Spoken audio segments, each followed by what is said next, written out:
Kolo tame mi de ya me de gun je yo ni mi ne ma wona ya re ji o wa be se ma o be ro pa no sa ha na gogo vive o bala o popo bori ari lagbera imo ni ga jere je mere la gogo vive ye je ye mo ye ji mo ni je we re ye so mo pa no àwọn se mi fe ha ma we mo se ye me mo se o te me mo se imo yi pe ni ya o me ni ya je oh si è là e popoli io e ya gori io se quasi maduna e ga dokpa wa be gba o me mo la wo mi me e vo si e fe bu na vo si e fe awuye mi na mi ara ko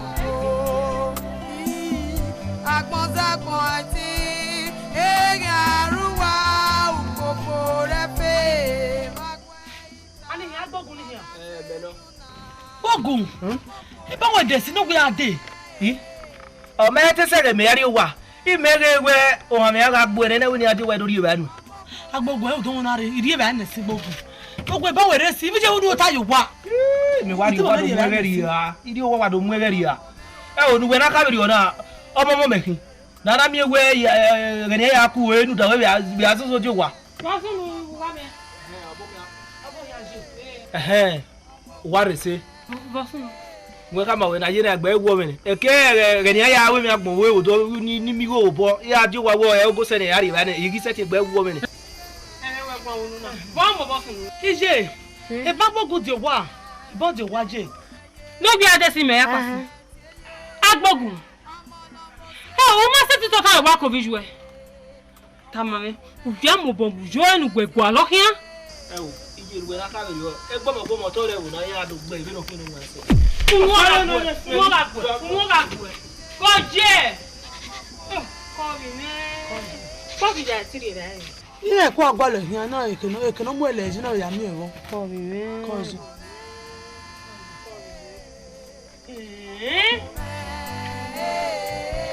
Agbogun mi nu me ma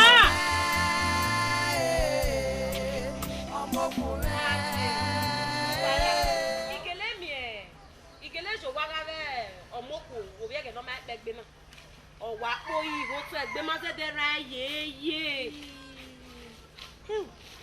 omoko e wa to me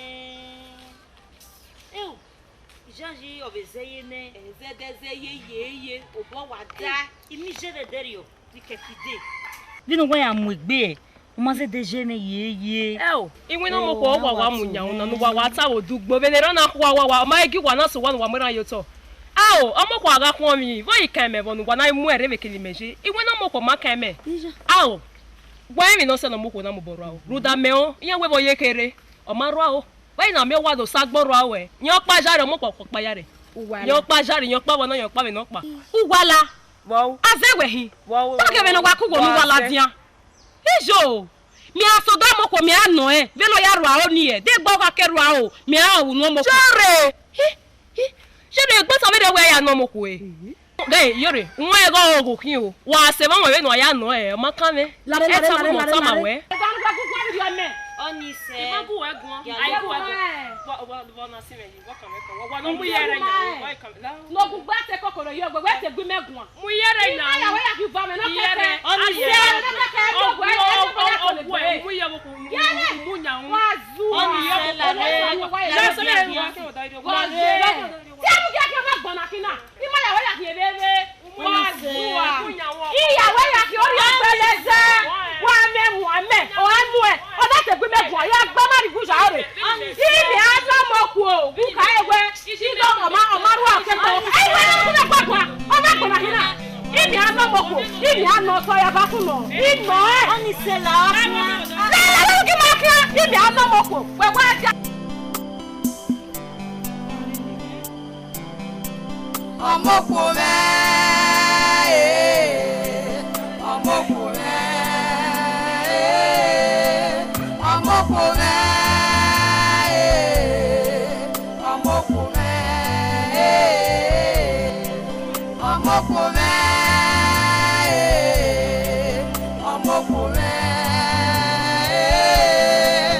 ọmọkùnrin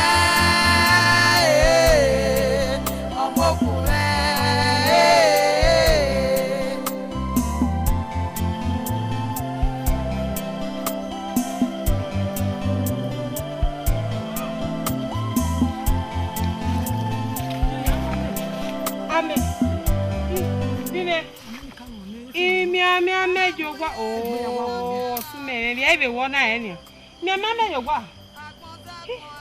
Oma.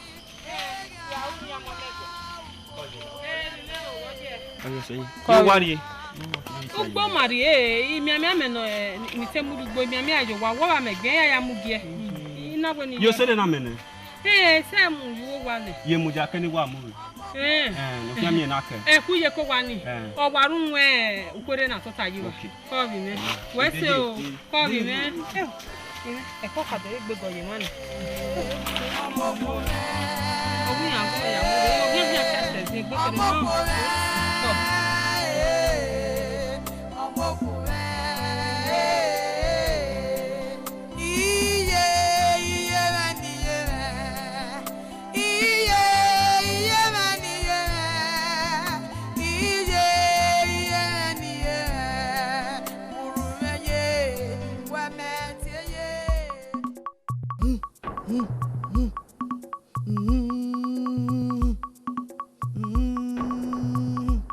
Iba manaze oe, oke carrier oe.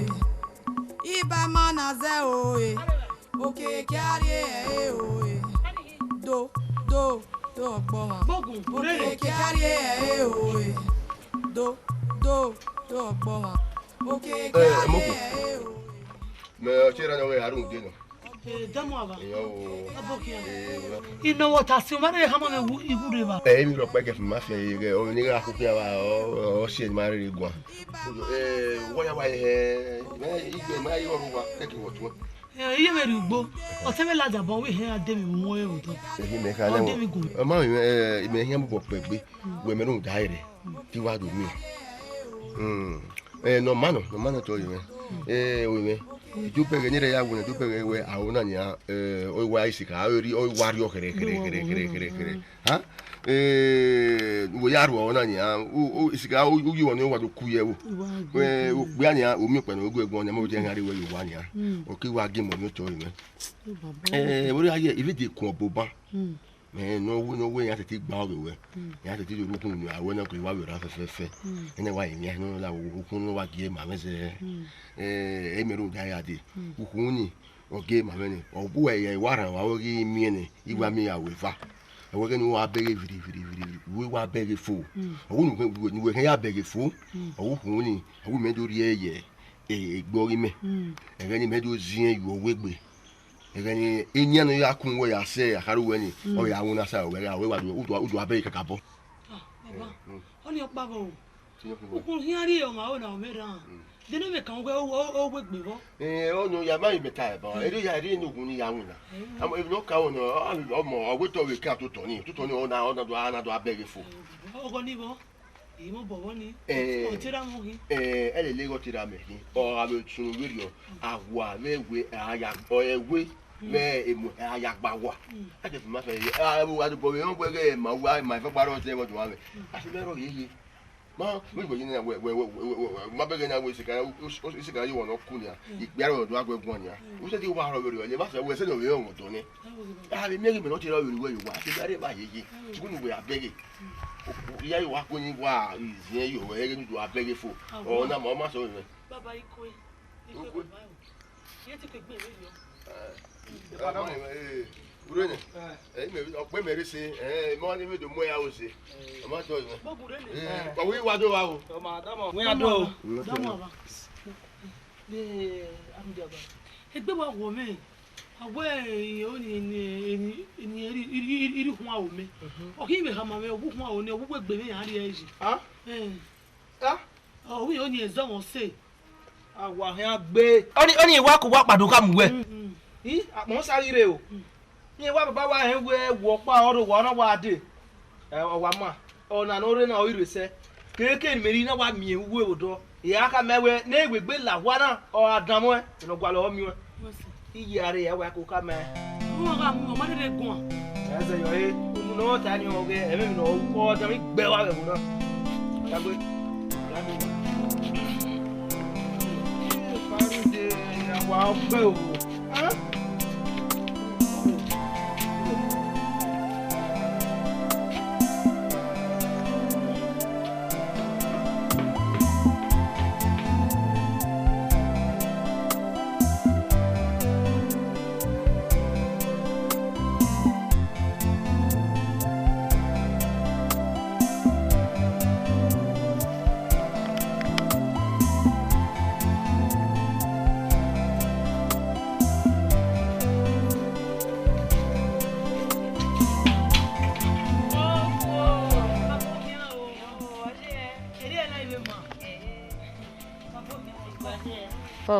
Moko, imari ugbo ma ya vu guy.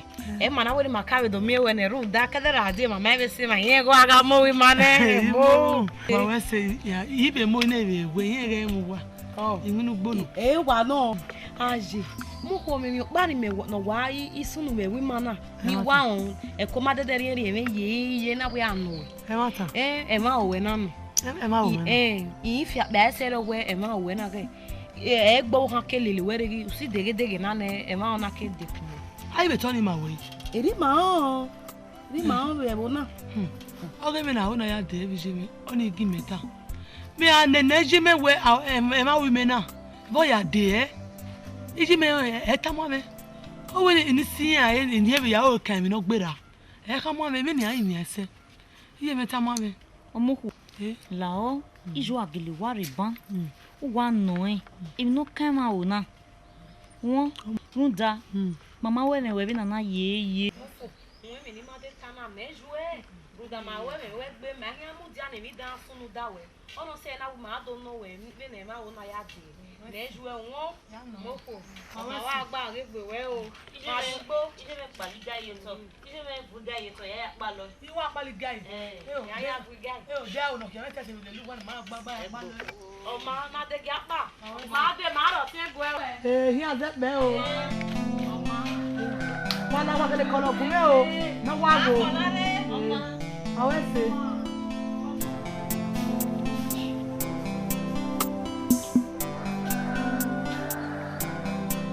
Ọmọkù me wala de wo gba ọmọkù me wa ma ye mo Kinebo. What have you? why what have you What have you? Get you women. Ya ha me wo no kan ka me we ni mo bu o. Wa gbe wa yi. What have you? then I be what have you only where you go na We agbe we aya. O gi o me bu we ado no ka me we ni ma arugbo. Inu water. erizigiri fana mo bo mi he gba wa sunu gbore efere o pe ate fie we gba afie wa we na arugbo what na re nai Awa arugbo yeye. Baba Jewu na arugbo. Agwa boa. we mo dia Eme mo lega. ga he mo ru pe ga fokan Mo ni me wa mo ni we wa. la gwa nu ga nu ya mu fu pa we le nu ga arugbo ah Baba ilu na ma. fu pa we le ga pa Ewu we na kina. Ti baba o. Muri. Muri mo ko dia. Ejo Kinebo. Wo nya mu arugbo. Wo nya mu arugbo. Wo nya. dog ye you go we mo Ni me mari na o. iwe nu mo Ara pa pa. de mo U te pa yo le pe je. Ije ga pa do wi e. uwo wo Digo me. mi me na ina ra o me fa wa ina do wo mo pe de pe bu na o ko gbe lu loka o gbe de ko emu eyin mi o ne uyo bo ki o mu gbe iwo ya fie iwe do fie ma o gbo ugujo e be ale uri e Ni po Èmi nu mi e wo. Èmi nu mi e wo. Dai ra no kwa no bi ni no wa we bo. Uri oto. Na na were me we ya dia. So ahun du won. Ẹyin mi na uri opo de ne ko emu. Ki hu me. Ki awu gbo. Eyo. Emi nu wo. Wo be ni se o je we nu ya wa keke. Ni mu na keke mu e wa gbon. E keke ku e wa gbon. Wo me gbe wo gbe wo nu ya we keke. Ki awu. O ki bi ade na. Me wa Lari la mo pa na si ge we. Ya. Uri opo. Iri opo aje. Iba mana ze oe. Oke kyari e oe. Iba mana ze oe. Oke kyari e oe. Mere badero ni imina mera na so. Ere agun ego, ere akabo wa kan yo me o. Won do force e iwe. O baba, yo ni wo ye de ku. O do nya ku, me ti baba me ninu ku oru me ba me oru me ugbe na me wa ku be me ba ugbe ko wa ke. Ikwe baba, Era we ta so wo su ti force we. La re ni o. baba force me ikwe. O ni ku ya ro wa na ba ku ya ro wa mo ti. La re ere ya ka be mi na. Sebi aya ko yo baba ya ko. Ya ko. O di na ko se moku. What's wrong, man? Huh? No, you go. I want to say. I don't go.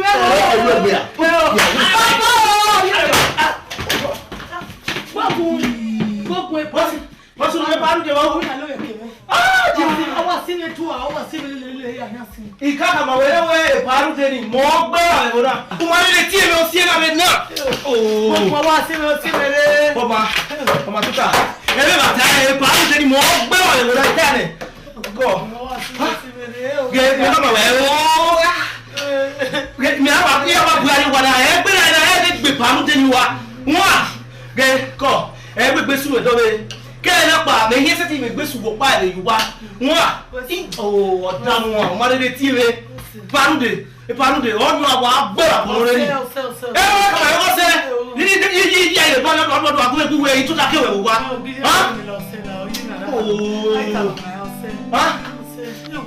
Panude ẹnu lẹ́kẹ́ ni wá lẹ́kẹ́ wá bí wẹ́ wọn náà mọ̀ ọ́ gbó àwọn ẹ̀ka máa wẹ̀ ni wá bí wẹ́ kọ́ ìwà tèrèrè tì mí. Ọmọ sọ àwọn gbèsè wáyé. Ọmọ kò rẹ̀. Asọ́dọ̀ yẹ mu wá ẹ̀. Ìgbé asọ́dọ̀ yẹ mu wá ẹ̀. Báwo ni? Ìgbé asọ́dọ̀ yẹ mu wá ẹ̀. Okunye bu. Iya ezigiri. Ime de wo si we ke o ma gbe me. Mo ju ale la me. Mo ma gbe me ya wu. Wọ́n á mẹ́gbó ẹ̀.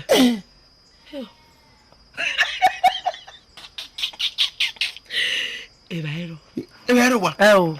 O pe àná bọ uwe. O pe àná yín ní ọ̀yọ̀ ọ̀bọ. Wọ́n á mọ̀ gbẹ níbí o. Wọ́n á ebe ero. Ọ̀nà ọkọ̀ tẹ́lú rí ìlàmẹ́ ya wu tẹ̀mí kwẹ́ ìbá rí ìmẹ́ ya wu. Iye bá mi gun ẹ̀. Wà wọ́n gbé mẹ́. ìdàgbé họ ìyá ní zebo ìyá ní yé school. Ìyá gbé no food for lazy man. Báyà kàá lọ wẹ́ mi. O pe àná bọ uwe. Wọ́n á mẹ́ gbẹ níbí o. Ẹ̀yin mẹ́kì. Wọ́n rí tó bọ̀ wọ́n tàgé gbọ́. Wọ́n tó bọ̀ wọ́n tàgé gbọ́ náà. Kò ní bò mẹ́ mọ̀ bọ́ huwe mẹ́. Mẹ́ o bẹ́ huwe. Ẹ ò Mudia. Ekule ni. Òye wa. Mudia nẹ́ òkè aṣọ. Ekele náà kí ká dẹ̀wò ní kéde ọ̀fọ̀ nẹ̀bà. Ẹ̀rí rọ kankan ní mẹ́ dání ọgbà lè báyìí. Ọdún mẹ́ka wo rí báyìí mẹ́rin mẹ́rin ní èyọ kéwì àdá. Bàyà dé kàkà ẹ̀ kó ra fún orí ìdè yàtọ̀dọ̀ yé mu wá.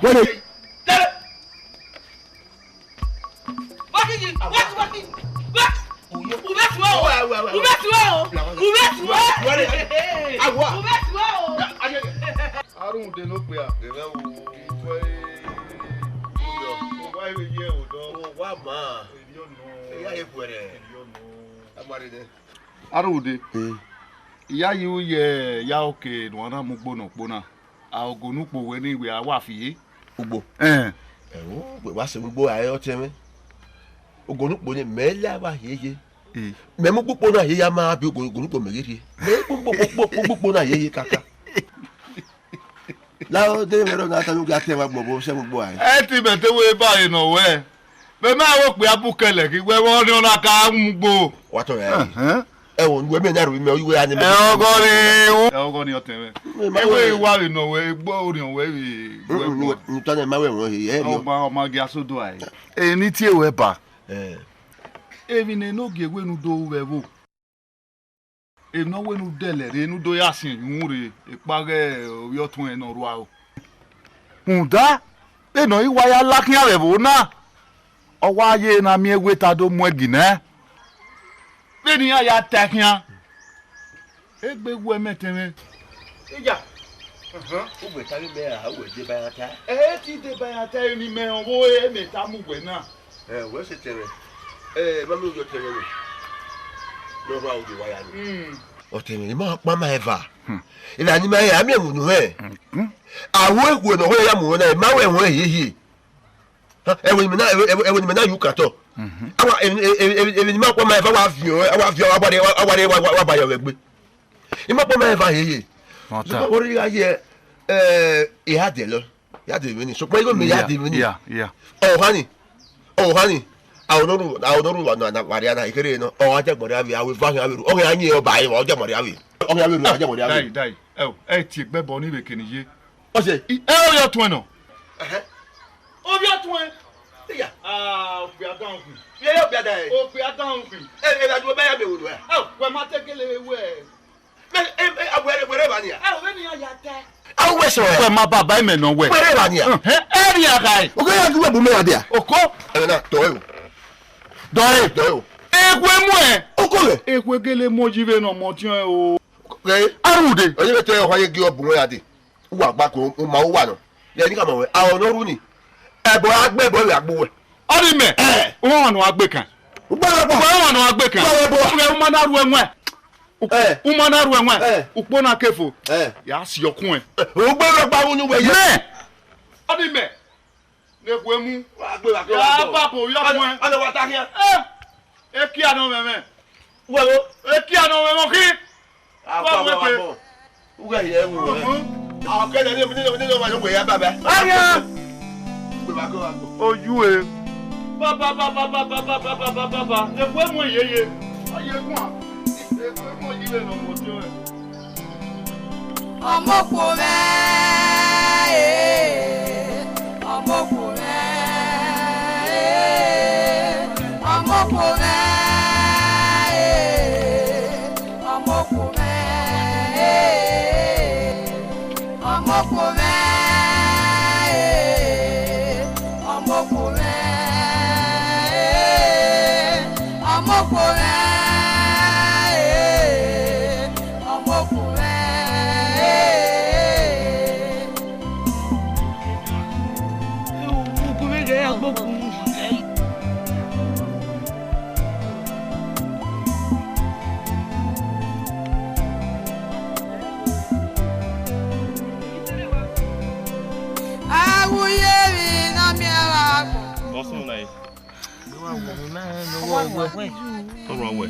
Tomo egbe mi.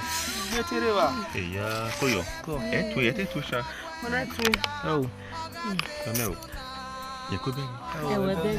Ja. Ni no mo se e. Je sais. Como é que é do toma? Ewe tu e to wa ba ke kan. Ko ma we ma o wa re fo. Mi mo se e. Koyo ma. Gado ari wa. Moko. Ede nana isunu nana. Oni ri ma wo kian lele me. Ijo. Ari wa. Ijo gbe balo me. Ko me ka ma bi ya so wa ni. La o. O.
Koi baba. Koi. Ila Agbogun. Eh. Ami agbogun wo wa gbegbe na be ni. Eh, omokoro wa. My day tiago.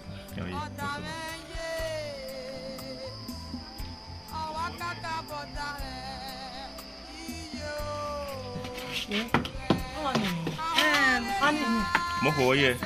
Boya. Omoko ya. Ije yan. Wa ran ije. Ede ni magari wa wo sa eku. Ede re e ma mi. Osi manu ma wa gbogbo. Iwa muru e na je. Osi kwanu. Oma ri. Koi. Me ri wo wa udo.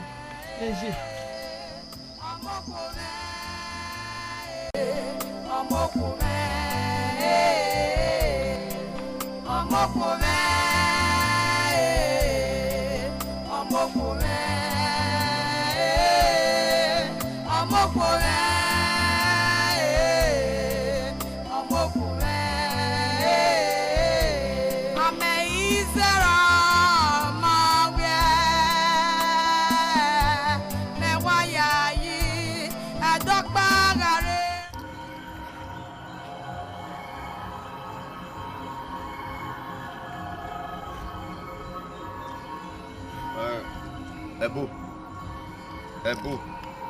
Ebo. Adena bu gba. Na. O ya gba pe di yan ni mu ekere eso ni wo kon tere. Nde awa. We ku no ya mu we. No ni se fa yo igbe. Baba na nya, na he mi agbo sere so. Iyo no ya ba da fo re mi no yi wo ni. Agbon igba yeye. Lo pa no ya yu khie. Ni da no we, ni da ro khie aye.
Osioma.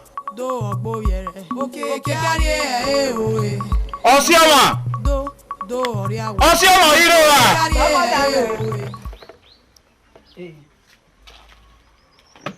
Gema na me wa talk pe. Wari enu na gba lo kan na. Ya se won odo ya mi agbogun be moku otin. La wa mu egbe na do arigbo. Umiewe na ge na ye na. Amena setting was one roba. One alawa. Ame arodo no gi ogo me boy. Ya na mi bia kan ni tin me ba gwa ni gwale ba egian. Wa ma ni ebe na gba ni je na o ha ma tu we. Lare. E avia no agba oge. Ugun a ko so. Me gwa wa na ye gwa. Ese ge la waru ya gbegbe. Iya ma fi ya me daji o ha ma tu we. La waru ya gbegbe. Ki adu agbe me wa mi me gbo a. O ye ni mo e. Ye pe di ge na zege. Wala wa. Ya mo gbe. Du agbe me wa mi me gbo a. Ike ami ya. La re ma. La woni gori ayo a. O na tu we. O na tu we. Come on.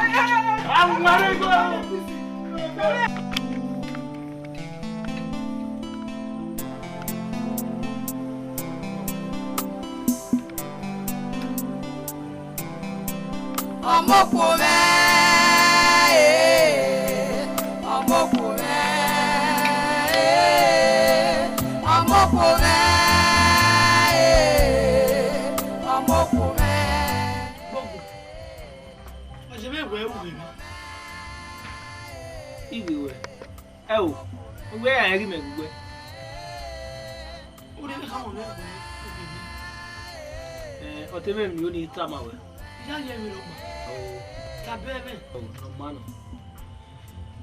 Ọmọ rọ̀ ọ̀nà ká mọ̀ mẹ́wẹ́ ni ó ní ìdí ẹ̀wẹ̀. Ọmọ yẹn wẹ́wẹ́wẹ́. Ẹ má ta. Gbogbo mọ̀. Gbogbo ìgẹ̀mẹ́. Tó gẹ̀mẹ́ náà. Mẹ́nà ti wẹ́wẹ́ yẹ́ ìmí àti ti wẹ́gẹ̀. Ẹ má tẹ̀ ká máa wẹ̀ ọ̀nà àtàgẹ̀. Ẹ má ta. Òun ó fún bí a ní màmí ẹ̀dẹ̀ màtí àrídọ́ ẹ̀ máa dé yìí. Ìyàn ká máa mẹ́ni. Owó egun yẹn ká máa wẹ́wẹ́ ẹ̀yìn ìwé kàbọ̀ ní ó lè rí ẹ̀wẹ̀. Ẹ má ta. Òwe tẹ́ àṣẹ lórí ọwọ́ òun àpò ìyọ ní ìmúwé àrí ẹ̀dùn ní ìyá gbáàgà òwe náà wà bẹ́rẹ̀. Ẹ ò gbogbo nínú yìí ó fún àtọ́kùn pín. Ọ̀dà mi ní ẹbẹ̀rẹ̀ ọmọ nàkàrà ọyẹ́ mi bù wẹ̀rà mi ọ́.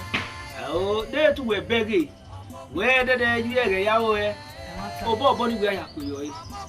Sọfún àmì náà wẹ̀ nà bẹ́rẹ̀ náà mẹ́kú ẹ̀yìn ẹ̀ rẹ̀ náà wẹ̀ zẹ́fẹ̀ ọ̀tún pàdé wẹ̀ rẹ̀ ìyá ẹ̀ ti bù ẹ̀ bù. Ata. Bọ́ ìmọ̀ bọ́ bẹ̀gẹ̀lẹ̀ gbẹ̀rẹ̀ náà mẹ́ náà rọ̀ àwọn. Wọ́n kùn mẹ́ gbogbo ìgbẹ̀mẹ́ yà sí mi àwẹ̀. Bọ́ọ̀gì bẹ̀gẹ̀. Wọ́n yé nọ náà. Ọ̀ máa wẹ̀ nà rọ̀ nínú àná mi wẹ̀ bẹ́rẹ̀ náà mẹ́sẹ̀ ti sùn yà. Eke nwere ayé ebe àmì àwọn èlè wẹ̀ ayé. Wẹ̀ wá sọ ní ẹ̀. Ọmọ kẹ́dẹ̀ àdéhùn kàá ẹ̀rọ. Sọ̀bọ̀n pàánù mẹ́ga yan mi hí òwò ẹ̀ ìyájú ká lè lè mẹ́. Ọmọ gàrí rà ẹ̀. Ọmọkùnrin ọmọkùnrin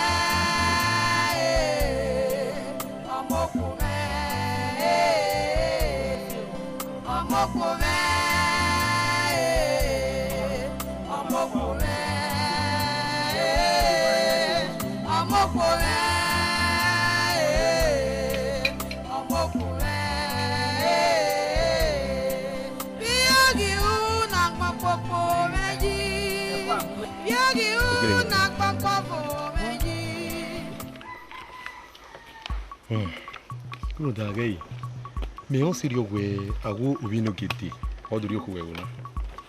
Ọ̀gá àríwé àwọn ọmọ ẹ̀ tàmátà. Agwa every year. Boy, you diku. Tigele wa we. You no get away come wa. Ma work bare wana. What else to talk? Inu ya metai. We are mi bi ni ya tenwe wo na eh. Oje bi na mi we osaloboa all day. Egbi bi we me. How you we me bila. Jo, age amu eh. You.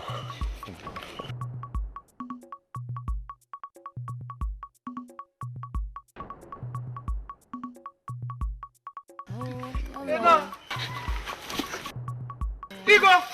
Baba. Irama! Igo! Kwa mu megoria! Oh! Ana kino pien mwe bezio tiena. Ewo, amaru boka o.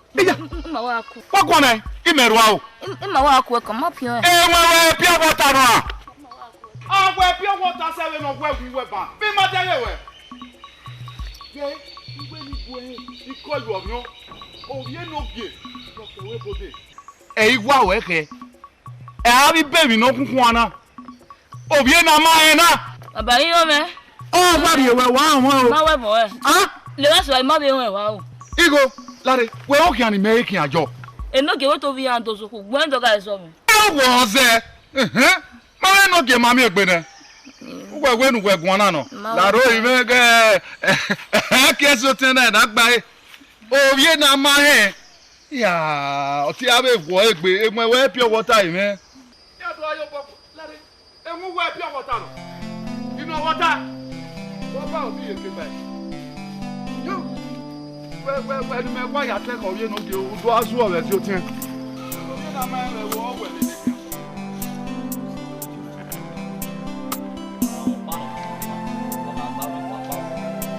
Wokwa umegwa mai gwaru iva akin odo yare gweva me yare gweva eni ene de kan me no wa kan me o ima bi pogi o ba kan me wana ima ala mo ima imo to gweva e so me ala Mudawa. Enya.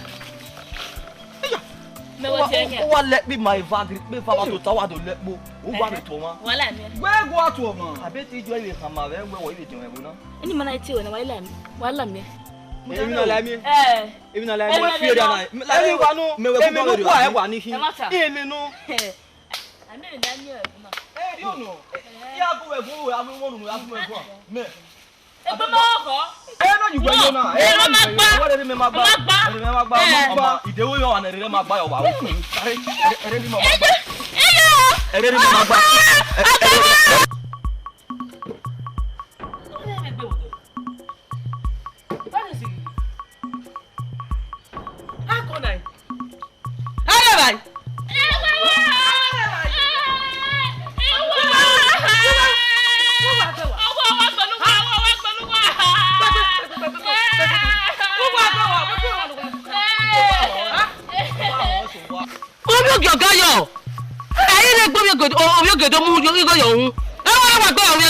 Ije adewe no ge he do mu go yo hun oni re ma wa lo le pe ki ma o ta ye ba we ro anu ya to ma Wo ke azo. ije mo ti on Uzuwa egbebu Oni se gba na gba gbe wa lo ni opa je ba iwe ki obo hana osaka pe oba queen agba ere wo na Egbe na so yoge No go gbe wa gbo. No go gbe. Egbe na so yoge gbe wo ije ma wo he oni re ma wo ose me hin awo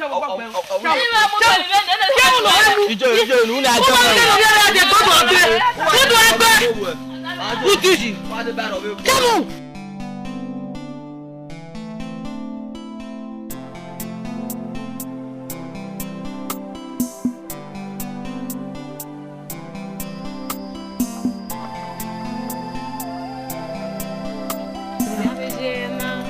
Oyese Iwa ewa wa agwezi mane kakabo mama iye we wa nínú gbo ede wi nínú gbo edede gi me ede zubozo we Yore madela wa join wa ga pa na re ki ya kimi ke ki yin ake zubo na mi ama na ogbo ma de mi ha moko Mo eze yo yi. Won mo do ka mo gbe oyi no ki mo de ru ma o dori ofu. E mata igogo ne o Moko uma o mi no sunu wa ma mi no sunu wa ma re dori ewe ma ya fefe ohia gba kokoro ya bobu gi ni won adori ewe o se ma na do tama we no no make na be arriva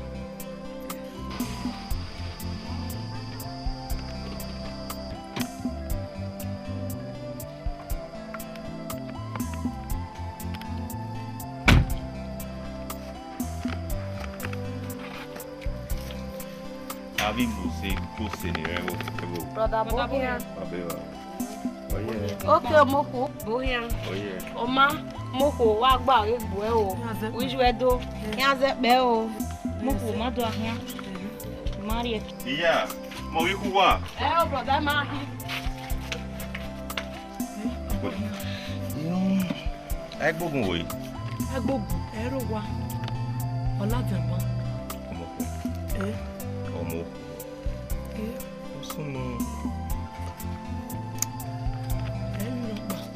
Mi ro pa. Oye ni mi ro no wa ri no wi wo dun mo no ta ma me.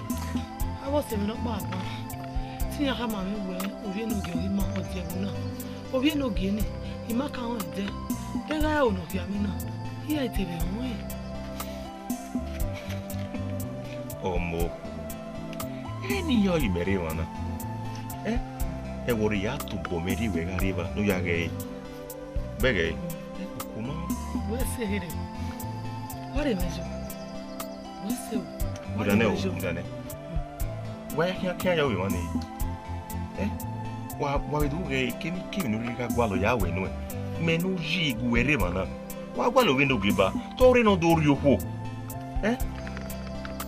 Mo here. De wo ka ebe de. Ite wo ni te mejo ni me ya be. Waglige menu ji igwere mana di nu gwalo ni kan seti gunu moko igwere mana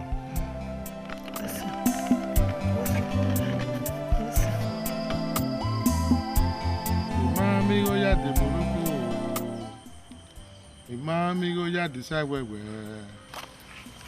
Amigo ya de Morocco.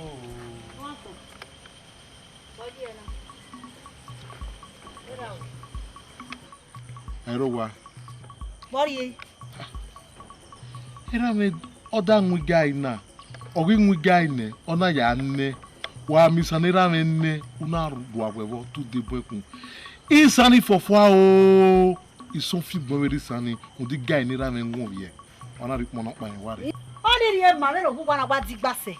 Kwa mari e ba eke. Kwa male. Iga wa won me no wa na digbase. Era me ami ba ito te o. But udeni ye era me manari go jije moto jime ya le ba ni. Jime ma le ba e. Ona gira me ri saiwe ri gai. Oze sanera me neni. No mana yakugbe wa mi se saye wa wa. Ri saye wa wa. Ani mere ba igi me medori. Era ne o, o ma ne o, onwi gai o, igi me medori. O la pa iware ni onwi gai no na pa. Agi no wota. Opa, agi no wota ko onwi gai. Ano we. O ma no. Lede wona do wa go da wo agbe. Tatia.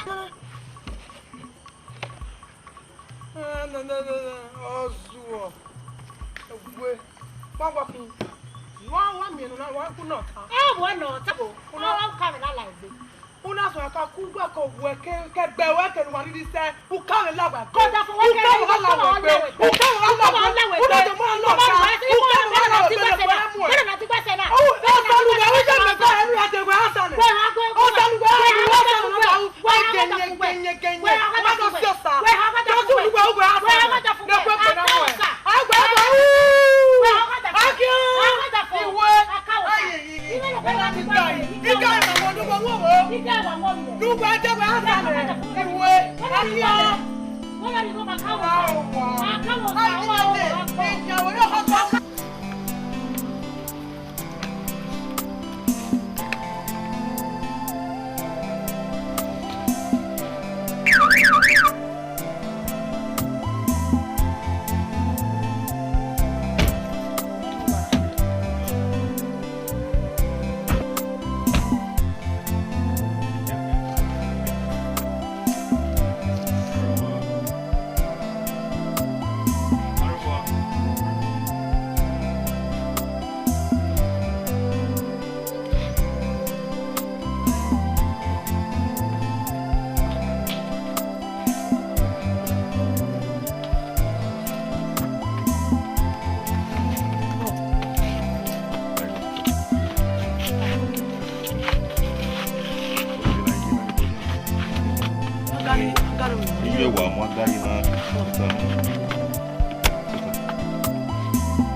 Wese. I hapo degume. Pokpa ukmo beruwe. Ukmo. Yeah, go okay. Obege. Wese o. Ubule mo na hin. No. I de mo na hin. Egu na hin na. Oye bu we o. We ko ga yiwe. Mi na ga no no. Wese. Yo. Ah. Uji. Oye me we orunye gumare ma. Orunye. Eti ati e osebe no. Eti opokia. Koyo. Opokia. Mi ave ye. Oye ma. Koyo. Ko. E kon ba ma uji na mu na wedo. Opokia. Wa teme me we no ma wa ta ma me. Wese. Koyo. Wese. Koyo. Tiro eti re. Nda e doto no gba o ge ma ni begese eyin kin. You no do ga we na re. Koyo. Okay. Ya wa be ya. Bi na na me u se ti e do ya o na ya fe.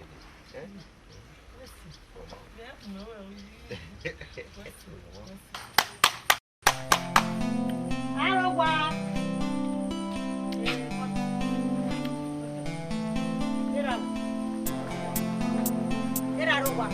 Lerari. Akube kwera yo ware. Wore rari go meme. Abire ni ya gwera de. O gbe ke fie yo de ni do ya siosa. Era me ya so na. Ama asa me. Ira mi na olekusa aka usara mi na wakin. Ya te wuri tere nu endia. E de onu kare ni. Iye me o te gbe mewa unde go ni. So i kan ti asa. Dem ni juwa we o te gbe we. Wa me be mi ni juwa we de. Ni ara gbo ma ba me mi ma. Gume imiera o. Gume imiera wana rigo me je sanu boy mi gwa o. Ah, so sa ma fu. O sa so. Rigo me. Era me ari nu e. Ah. Me ma miera ni era na ka o sanu na lekia. O lekia. Aka o sagbo ka o seyin. Eri mi o ti aka o sa. E ti e aka o sanu. Iya so sanu ayi ti la ka. Ah, we ti e wana rigo me. Ni asa nu ya. Eri me.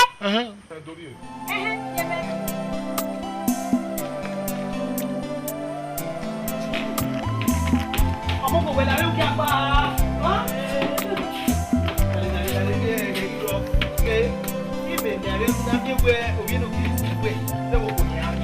Runda, bí mẹ́mí òmìnú dẹ̀, ó sẹ́ nùnú. Ẹ kí mẹ́ka mi mẹ́sẹ̀ rí owó ẹ. Mẹ́lò sẹ́ nùnú ní tí wọ́n àwẹ̀ sàkúà. Ó kọ́ kàmọ́ mẹ́wẹ́, ó yí wẹ́ mẹ́mẹ́. Ọwọ́ yí wẹ̀ta, ọwọ́ yí nọ̀rọ̀ ni, mẹ́mọ́ ayá yí gẹ́ wọ́n tà níhìn. Runda inu miuji ni odua kinoko kwa enu. Wama me wuji we ari mi. Eru no keke nu we ana we nu we mudiana. Na mi we buku ya ni hiare ba na. Obe no ge zuwe, ze wo ku ni ya nyi. Na mi we agbon we do kun yogogo ya supo me. Ah, obe no ge na yobo kan we ze wo ku ni ya nyi. We gogo. Gbogun. Na gbon we ni na. Wa ge me kun sosoto. Ya se mi awe. Me we no he doze me na ro awo amoko de owo se no ro no we gbopo eni o se me na mugbe ya wa we ateva ya ide ya mo padare ni agbo e o ozo we me bata e wa ta e o sa lo bo o me ni agbo pada se gbo na o mero o me ti do ti da wa awu mi ra o na se no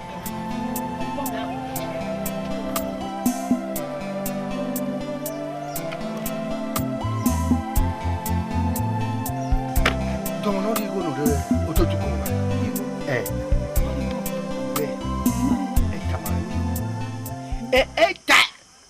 De Tamarel Yoruda, walk by or river, Mirigoni Yototuko. Ija, if we marry go, what is Tamario? Kirigoni. Why, Jarigoni Gume, Muda or river, Virigoni Jiva. You go away come away, Monia. Metavera where? And I'm sorry now. Amanya way I will say. Now one we go away. Amen. Amen could do the Durigonia. Imapa my vow. A carry way, yeah. Anyway, yeah. If we mark my vow. Ija. Baba you go no. Iri ene ne ya. Na lu ya nai. Ano. Eduge na. Oware.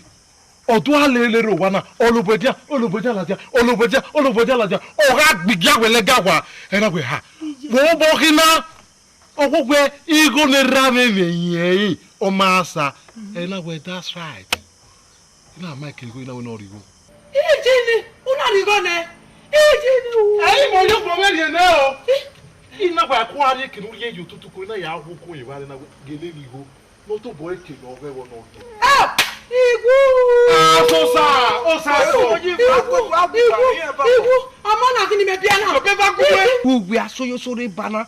Gwege gwa. Mo gweje won ko ma mo gwa. Ige oya sa. Ide ni go ni megwa na gwege gwa. Eju. Bwana mi go. Igo no roto tu ko meri ne. Igwe no to boy rie. Iye vie ya. Hey!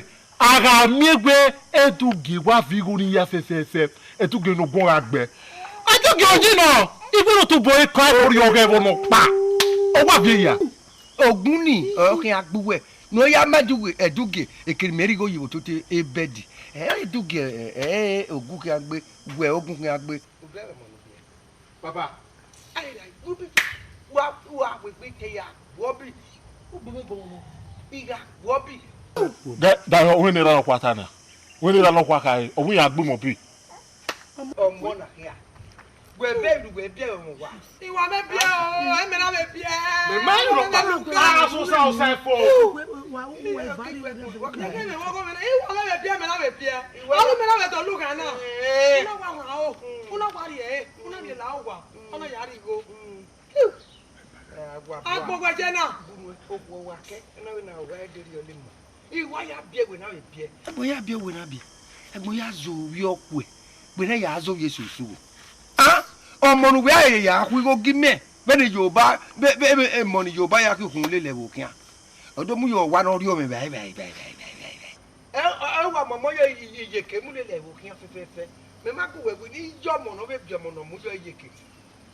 Me mu bo. Ama na je ko ti mo. No obi no kana bo se no ya fi wan ne. E mu de na no mu kulele. Baba we Erika na we me mo mo kwase ti wa mu meri ave mi ama. Na na mi egbe omo mo megi mu kia. We kedi ju na ya ari hu ke wa gwa lo. Gbi ju na gwa uja. Re gbi me. Igbo wo we. Re gbi me. Ekeri ju o ma ko me ni wa ke me ni.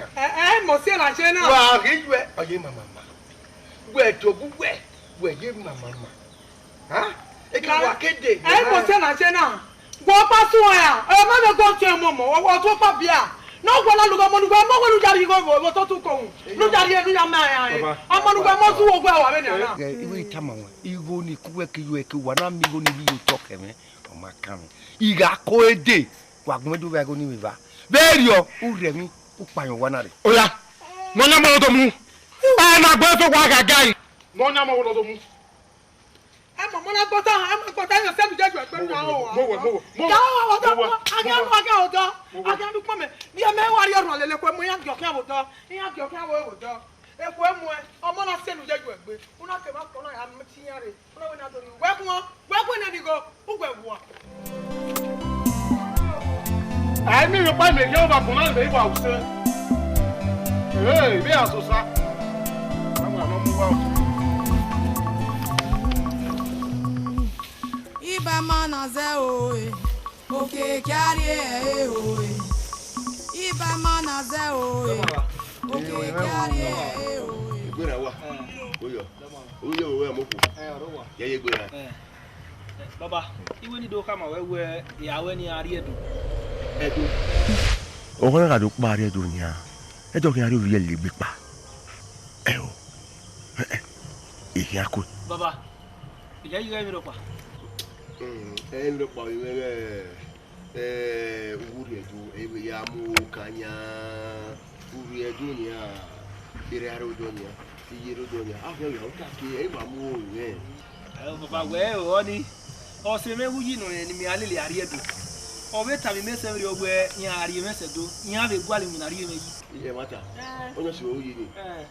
Gba tere to e jame ni a. Owo ni mo wuyi ma ni ma gbe. Onyo le ma. Ogwe ni awe onyo le buru fa. Le ko ta ba we wa mi ona lori yo boro wa se do. So po ko to nku na wa. Wa ma o gbe mo pa we ari edu. Baba, we mese ti so mo pa e ri o. Omo pa ri ro wa na ogun agba re ni. Tona ile iki ni aki wa mo ruwa ruwa no tuwa pa gari ya wa mo ki biri ira toni wo mere wa ne ibo no do taki we ya ti dodo agboji afi mere wa yeye o ga ku we ti mu ya ozi wese baba ti gba o wese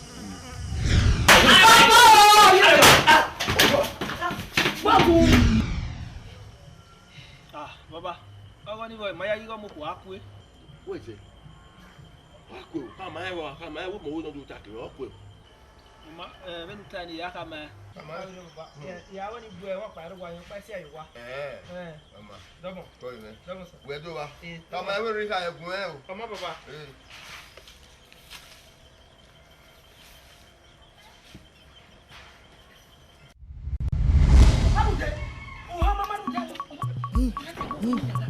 Arude ro wa na.